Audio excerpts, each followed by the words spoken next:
Bakunzi ba televiziyo isanganiro ni wa mwanya wanyu kwashikiriza amakuru mu rurimi rw'ikirundi nayo hakaba agizwe n'ingingo nkuru zikurikira.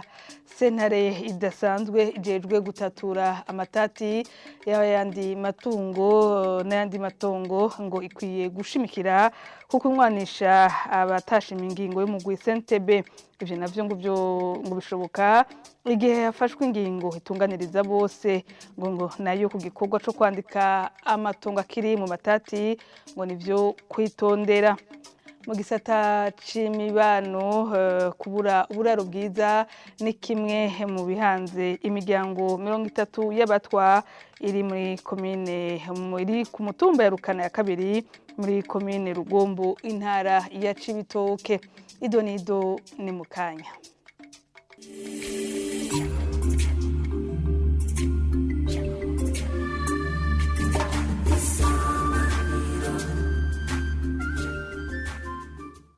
Ndasubiye kubaramutsa. Sentare idasanzwe ijejwe gutatura amatati y'amatongo n'ayandi matungo gikwiye gushimikira kukunwanisha abatashimye ingingo y'umugwi Sentebe yagiye ufashe canke amatati utarangije.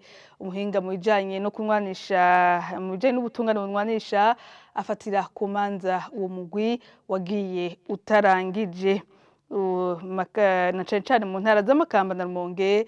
Tumukurikire. Torera umuti ikibazo c'amatongo n'andi matungo vyaje kugira ngo bikomeze kunywana mu Barundi, ariko biravye neza vyaje imbere yaho vyari kuja, kuko biravye neza vyari kuja muri umugwi wo kunywana no kurekuriranira.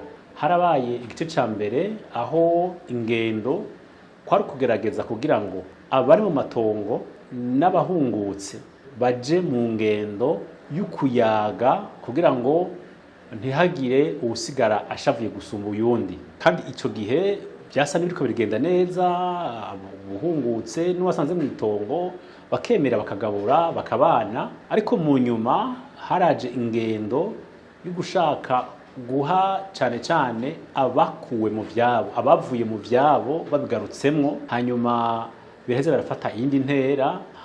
Mbere haragera n'igihe mu ntara zimwe zimwe nka za Makamba baba ba nyene amatongo bayavuyemo, baba basanzwe bari mu matongo, baba bari mu ntwaro, bose barahuza yuko uwo mugwi uri kubakorera nabi. Mbere baranawiyamiriza, haragera n'igihe baranawuhagarika, harahera igihe kitari gito utari kurakora.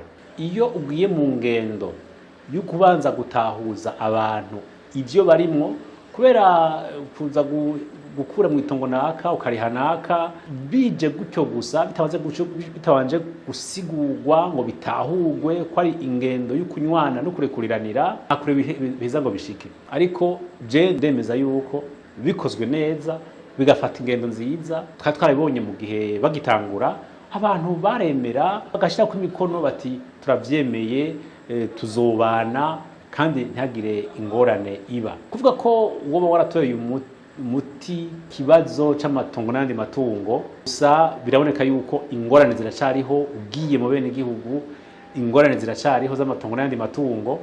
Rero bizovana n'ingene ibikorwa vyari muri uwo mugwi bibandanije. Ariko jewe akomvuga nuko burya muri ingendo yo kunyana no kurekuriranira uzanyemwo sentare cane cane mu vy'amatungo n'andi matongo ntibeza ngo bigende neza. Nayo igikorwa cyo kwandika amatongo akiri mu matati, wo mwigisha wa kaminuza habona ko abandika amatongo bakwiye kuvyitondera. N'ubunyene Jean Bosco Harerimana. Naho woraba muri izo ntara za Makamba za Rumonge aho ayo matati agwiriye, nta cigwa nakoze nyezina, mugabo urabona yuko ntagwiriye kumwe hose. Ugiye Makamba Inyanzarake ukaza mu Rumonge ahantu hari amasi amera cyane niho usanga hagwiriye mwe nayo matati. Ico gikorwa cyo kwandikisha amatongo y'abantu muri bijya biro ndangatongo shingwatongo biri mu makomine, ivyo nta ngorane bizotera. kubera ko imbere y'uko itongo ryawe ryandikwa baraheza bagahamagara abantu bose muhereranije bakemeza yuko iryo tongo atamatati arimo. Bamaze gushika kuri iyo ngendo rero niho baheza bakaguhama bakaza kugupimira bagafata ibipimo hanyuma bakaguha urupapuro ndangatongo. Rero mbona umenga aho ahakira amatati naho bazokwitura ivyo biro ndangatongo vyo mu ikomine ntibizobakira kubera abo bahereranije ababanyi abo nyene bavuga bati yamara harasharimo ingorane ni bazoheza bakaza bakavuga bati yamara ritongo ririmo ingorane banza mubangira. Kandi iyo hageze numwe avuga gutyo baca bagira bati nimusubire inyuma muzogaruka mwitunganije atamatata kirimo. Mu gisata c'imibano kubura uburaro bwiza hamwe no kubura ibikoresho vy'ishure ni bimwe mu bibazo bihanze bamwe mu batwa baba ku mutumba wa Rukana ya kabiri muri komine Rugombo mu ntara ya Cibitoke. Abo bashikiriza ko umushikiranganje bwo gufatana mu nda umaze amezi 2 bubemereye kubakira ariko bitarakogwa. Umunyamabanga ntayegayizwa muri komine Rugombo amwisha ko komine yatanze aho bazorima eka naho bazobubakira. Inkuru ya Jackson Bahati isomwa na Sheila Irambona. Abatwa bo mu gacimbiri Binyange umutumba Rukana ya kabiri bo mu ntara ya Cibitoke bemeza ko babayeho ubuzima butoroshe bidoga kandi ko ubwo buzima babayemwo kandi bari baremerewe ngo inzara no kubura uburaro bituma bagira ubuzima butoroshe. Tuguma tunyagirwa ngaha baratwemereye kutwubakira n'ubu turategeye turabura. Imvura iguye danyagirwa byo kwifuka bikanyagirwa byose byama bikanyagirwa. Basaba abatware gushitsa ivyo bari bemeye kugira baronke ubwo buraro. Turasabye leta irigira ingufu turungikira imashine itugire ntivyo yagiriye abandi. Umunyamabanga ntayegayizwa wa komine Rugombo amenyesha ko komine yari yabahaye ubutaka kugira bubake inzu zabo akabasaba kandi gukura amaboko mu mpunzu kugira baronke uko babaho. Twararuhije ubushikiranganje ikibanza bukubakamwo amazu kenshi abatwa benshi batagira aho amatongo baguma biyerereza hirya no hino usanga atandi kintu na kimwe bashobora gukora. Ivyo rero navyo twahamagarira kuja ku bikorwa bakaja ku bikorwa bakarima nk'abandi. Twamenyesha ko iyo miryango ivuga ko ibayeho mu buzima butoroshe igera kuri 30.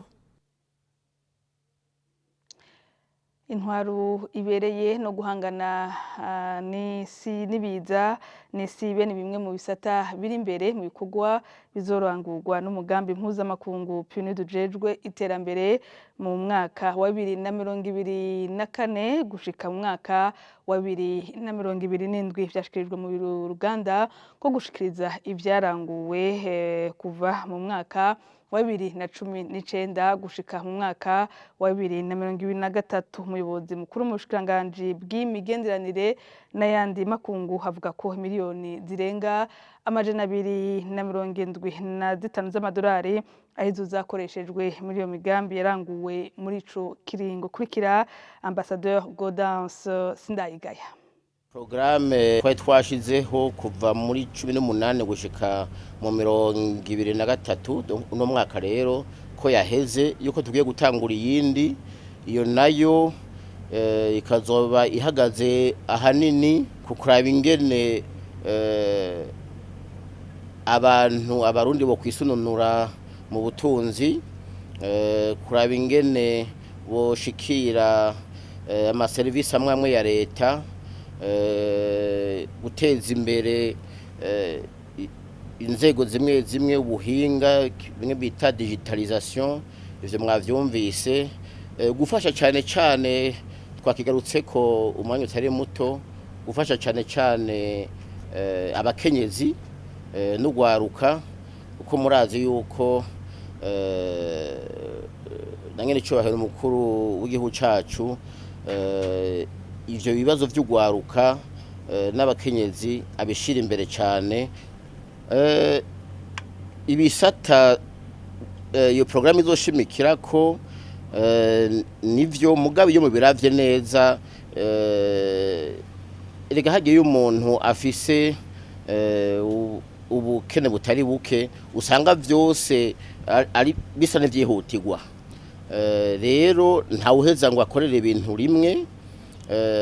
Ikibazo cihinduka ry'ibidukikije no kubikingira ni ikibazo gikomeye cyane, kandi atari iwacu gusa, ari ic'isi yose, ari nacyo gituma ari gikorwa iyo programme izoshimikirako ikayishimikirako, kuko na leta yacu, mukuru w'igihugu, abashikiranganje bose ari byo bashira imbere, kuko ibidukikije nagire mvuge nti n'ubuzima bwose, n'ubuzima bwacu bwose, kuko birajanye n'amagara, birajanye n'ubutunzi, birajanye n'uburaro n'ibindi n'ibindi. Nico gituma rero rizobishimikiro rikomeye cyane, kuko ni kimwe twita domaine transversale mu rurimi rw'igifaransa, biraba byose. Iyo ibidukikije bigenze neza, n'ubuzima bwose bw'abantu n'igihugu buca bugenda neza.